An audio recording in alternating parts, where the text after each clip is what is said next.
সবাইকে কাছে পেয়েও মিশকার জন্য নিজের পরিচয় দিতে পারছে না রূপা।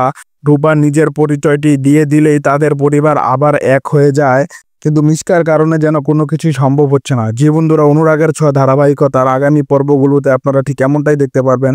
আমার সুন্দরী সুন্দরী আপনাদেরকে বলছি, আপনারা যদি আমার চ্যানেলটিকে এখনো সাবস্ক্রাইব করে না থাকেন তাহলে আমার চ্যানেলটিকে এখনই সাবস্ক্রাইব করে দিন। সূর্য দীপা দুইজন মিলে জয়ীকে চাপড়ে ধরে, তাকে বলতে থাকে তুমি কিভাবে জানলে পাতা মেয়ে এবং হিংসুকুটির কথা। তখন দীপাকে জয়ী জানায় আমার সাথে অলি তার পাস্টের বিষয়ে অনেক কথাই বলেছে। তখন সে এসব কথা বলেছিল, আমি যদি নিজেকে পাতা মেয়ে না বলতাম তাহলে অলি ঘুমাতো না।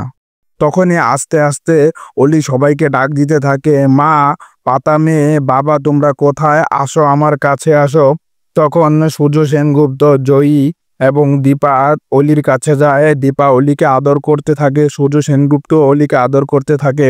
জয়ী এসব দেখে ভাবতে থাকে, আমি যদি আমার পরিচয়টি দিয়ে দিতাম তাহলে বাবা মা আমাকেও আদর করতো, আমাদের ফ্যামিলিটা আবার এক হয়ে যেত। তখন দীপা তার একটি পুরনো গান গাইতে থাকে। কিছুক্ষণ পরে আমরা দেখতে পাই দীপা নিজে রান্না করে সবাইকে খাইয়ে দিতে থাকে। সে সূর্য সেনগুপ্তকে খাইয়ে দেয় এবং সোনাকেও খাইয়ে দেয়। এ সব কিছুই নিজ চোখে দেখছিল জয়ী, কিন্তু জয়ী কোনো কিছুই করতে পারছিল না, কারণ জয়ী মিশকাকে অনেক ভয় পাচ্ছে। জয়ী নিজের পরিচয় দিলে মিশকা জয়ীর ক্ষতি তো করবে, পাশাপাশি তার মাকেও মেরে ফেলার হুমকি দিয়েছে।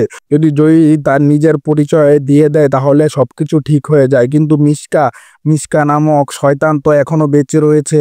কিভাবে মিশকার সাথে লড়াই করবে জয়ী? মিশকাকে কি হারাতে পারবে জয়ী? এই সব কিছুই আমরা তাড়াতাড়ি আমাদের চ্যানেলটিতে আপডেট করব। আমার সুন্দরী সুন্দরী আপারা, আপনারা যদি এখনও চ্যানেলটিকে সাবস্ক্রাইব করে না থাকেন তাহলে এখনই চ্যানেলটিকে সাবস্ক্রাইব করে দিন। নতুন বছর আসার পূর্বে মিশকার সকল কার্যকলাপ প্রকাশ করে দিবে রূপা।